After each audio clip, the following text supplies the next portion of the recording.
narasumber. Abangga Haji Tamsil Group, waktu dan tempat saya persilakan. Bismillahirrahmanirrahim. Assalamualaikum warahmatullahi wabarakatuh. Alhamdulillahirabbil alamin. Wassalatu wassalamu ala rasulillah wa ala alihi wa sahbihi ajmain. Yang terhormat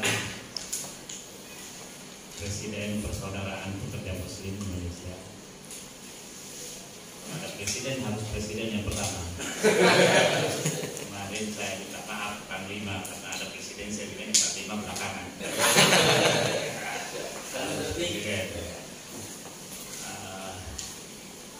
Pak Desa Sabtoni, ya Kang Her, ya Pak Didi sendiri sebagai moderator, dan tadi Ketua Panitia yang menyampaikan bahwa ini super dadakan. Jadi PPMI itu nggak bisa kita uji dengan yang biasa-biasa saja. Jadi harus dengan yang dadakan. Iya, harus siap. Bahkan yang super dan super dadakan. Harus selalu siap. Ya. Ini saya tadi yang sekarang jadi pimpinan Partai Umat di sini ya. Jangan macam. Ini memang saya sampaikan ke teman-teman, untuk menjadi warga negara kelas 1 Republik ini ya harus ke politik. Apalagi kalau Anda tidak mau mengamandemen Undang-Undang Dasar, karena di dalam Undang-Undang Dasar 1945 ini dalam pasal 6A untuk memilih presiden itu yang bukan politisi itu agak jauh dari kemungkinan untuk bisa dipilih. Bahkan untuk mengusung, mencalonkan juga tidak. Dia hanya berhak untuk memilih, tapi tidak mencalonkan. Karena pasal 6A itu menyebutkan calon presiden, calon wakil presiden diusulkan oleh partai atau gabungan partai peserta pemilu.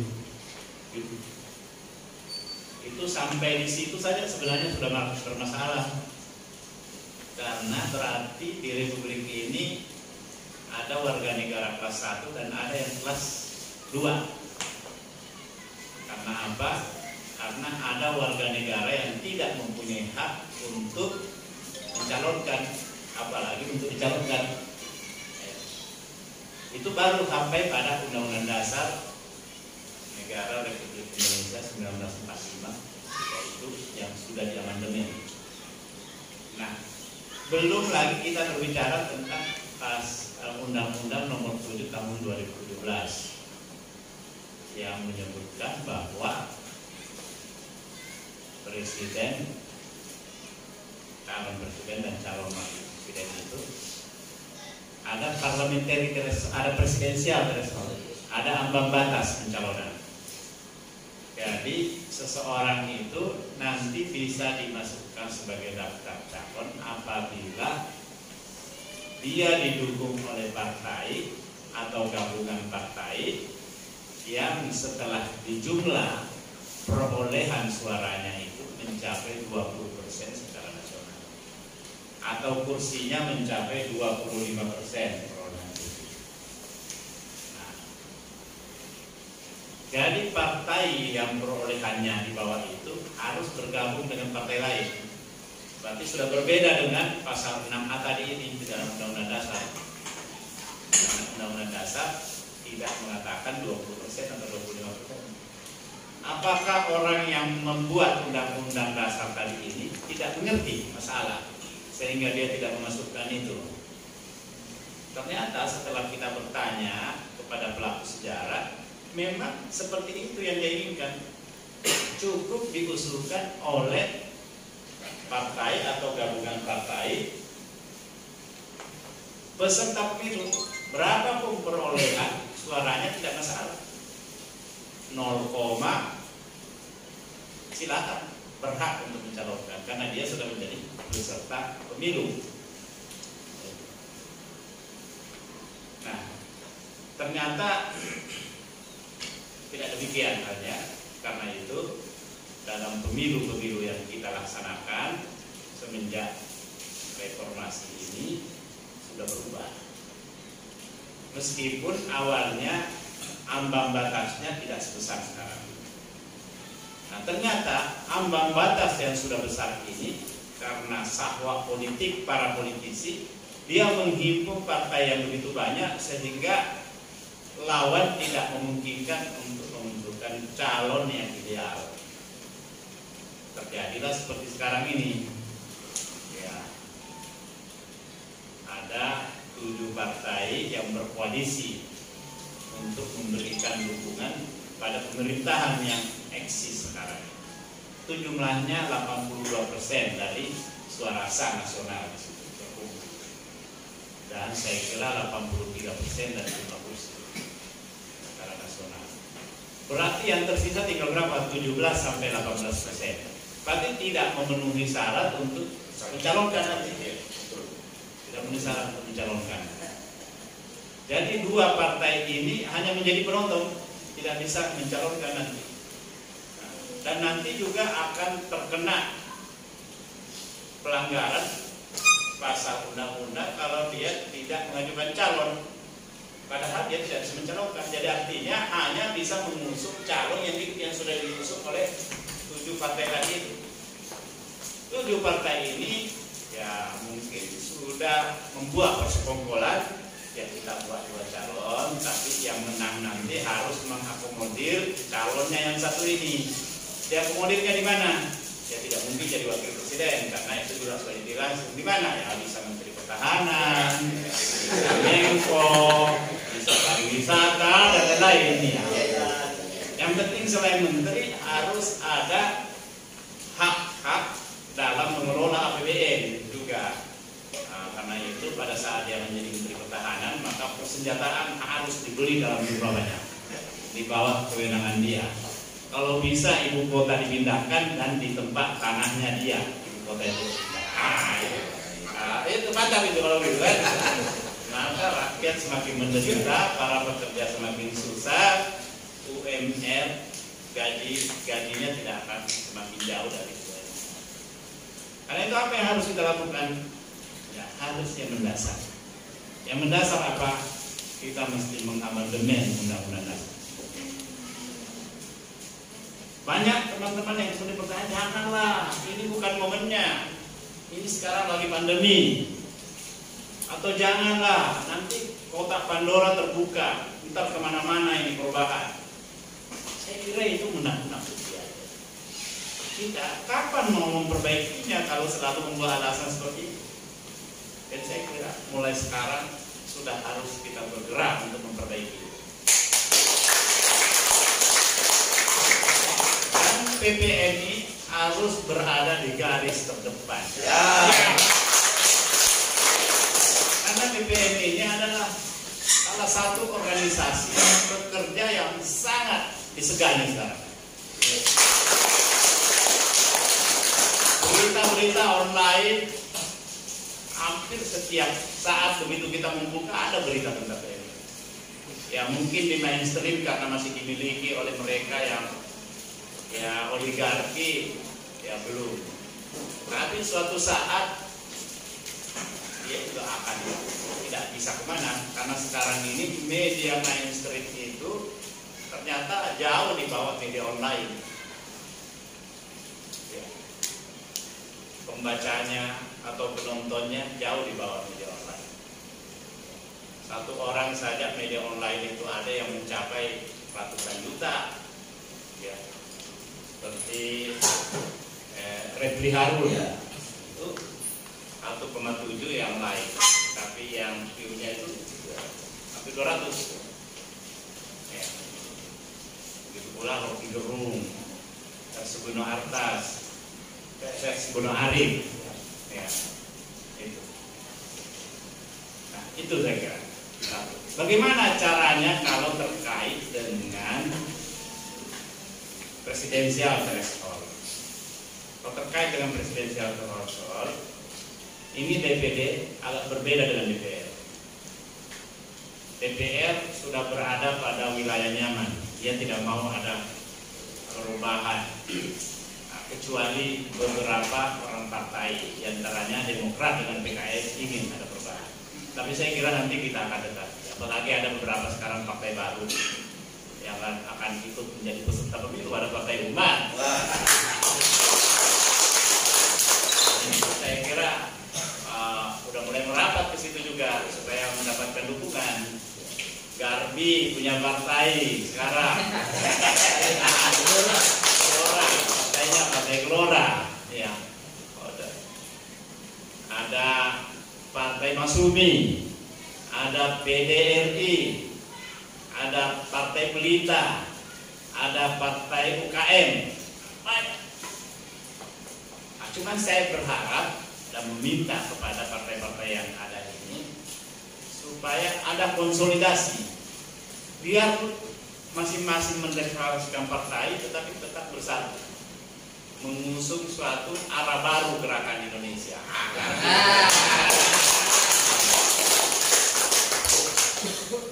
Jadi dalam kesempatan ini kehadiran saya di sini untuk banyak mendengar pendapat kawan-kawan sekalian, pendapat kalangan para pekerja, pendapat para guru honorer. Saya berkeliling pada PNS, pendapat masyarakat luas lah. Ya. Saya kemarin dengan Ikatan Cendekia Muslim Indonesia juga. Setelah itu saya dengan komunitasnya Profesor Dr. Ahmad Mansur Surya Negara, seorang sejarawan yang terkenal di Indonesia. Dan hari ini di Karawang ini instruksi Presiden. Saya sudah dijadwalkan juga katanya nanti di Solo tanggal 20. Saya sudah minta staf saya itu jangan diganggu agenda itu, kecuali kalau PPMI yang bergeser ya apa boleh buat. Jadi kalau presidensial threshold, DPD akan melakukan judicial review. Dan sudah banyak yang akan mendampingi baik sebagai konsultan maupun sebagai pemeran aktif di dalam melakukan judicial review. Saya kira saya akan nanti share pernyataannya Ketua DPD. Saya lihat Pak Megi juga sudah membuat pernyataan akan memberikan dukungan. PPMI juga. Presiden sudah membuat. Sudah membuat pernyataan. Ya. Anda harus diviralkan. Oh iya siap. Dan dikirim ke Refliarum. Refli yang mengorganisir itu. Oh siap. Refli akan mengirim. Dan satu lagi pembina PPMI juga jangan lupa Pak Hamdan Supa, ya, mantan Ketua MK yang akan mendampingi DPD. Yang tidak mau takut ke MK bahwa mantan Ketua MK ini ada di pihak kami. Jangan macam-macam. Nah, itu mantan Ketua MK. Ini hebatnya PPMI ini karena dia bisa pengaruhi semua orang. Jadi kalau kemarin yang melakukan judicial review itu hanya membawa konsultan 2 orang, maka nanti ada kemungkinan 2.000 orang kita.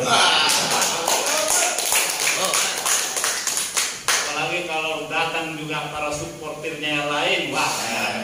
Karena saya ini udah berkeliling ke berbagai kampus, semua memberikan dukungan untuk menghapus presidensial threshold.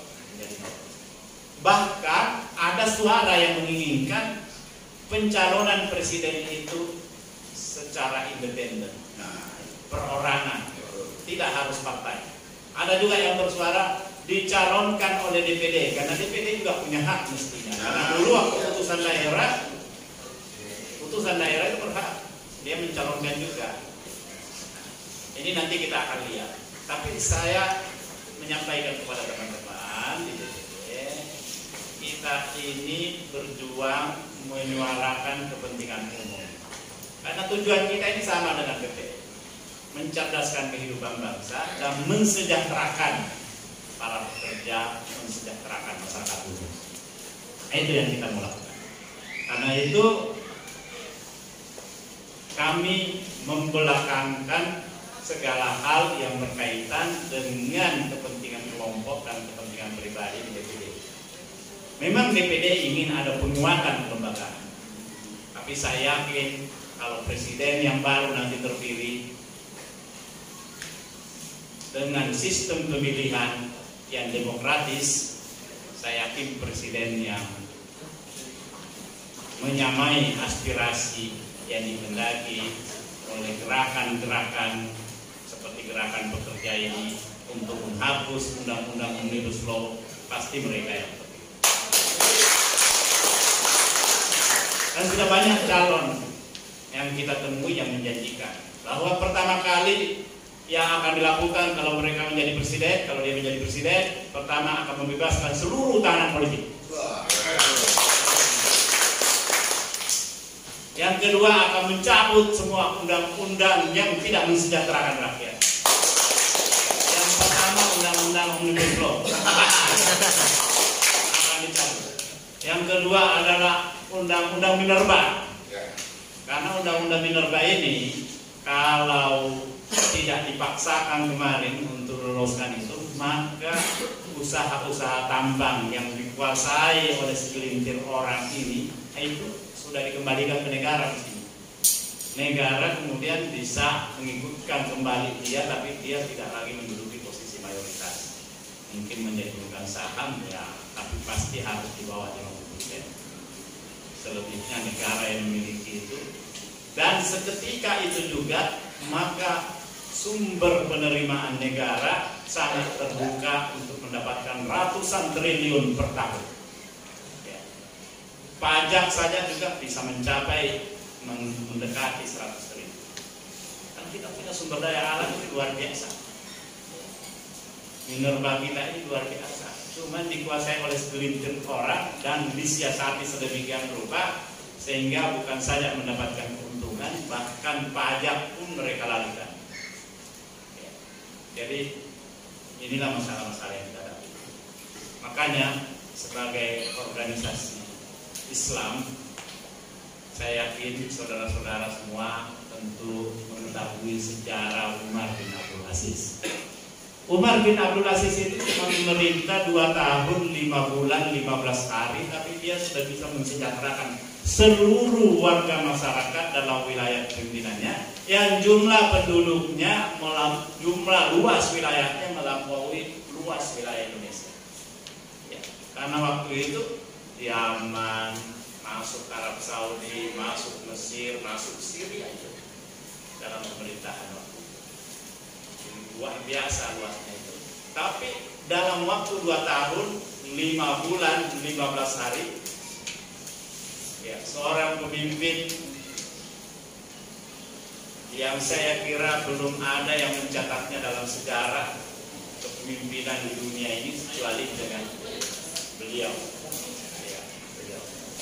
Makanya dia sering disebut sebagai Khalifah kelima, karena dialah yang bisa mengantarkan kejayaan umat era kepemimpinan. Saya kira kita harus mencari figur seperti itu untuk dapat memimpin Indonesia ke depan. Enggak harus cerdas-cerdas banget, tapi dia adalah orang yang punya kepedulian, punya perhatian, selalu ingin melindungi warga masyarakat. Dan itulah yang diciptakan oleh Umar bin Abdul Aziz. Waktu dia masa pemerintahannya itu tidak ada lagi orang yang mau menerima zakat. Kenapa? Karena semua ya membayar zakat.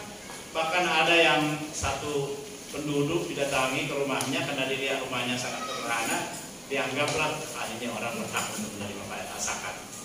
Setelah dibawakan, diantarkan, dia cuma buka. Setelah dia buka, dia masuk ke dalam rumahnya. Kemudian dia bawa dinar dan dia gabungkan di situ. Saya ini bukan penerima, tapi saya juga adalah wajib zakat. Karena itu zakat saya serahkan, carilah ke tempat lain siapa yang menjadi penerima. Ya. Karena dia memang hidupnya yang sederhana. Persis waktu Umar bin Abdul Aziz ada yang datang ke rumahnya, orang yang mau meminta sumbangan, ditunjukkanlah bagaimana rumahnya Khalifah, datang ke situ. Dia mendapati diterima oleh istrinya Umar bin Abdul Aziz. Sementara berbicara dengan istrinya istrinya Umar, namanya Fatimah, ada orang yang menimba air selalu menutup diri kepada Fatimah. Dia bilang, kamu ini hati-hati Bu, kelihatannya pembantu ibu itu bukan orang baik gitu. Dari tadi saya melihat dia melirik-lirik ibu.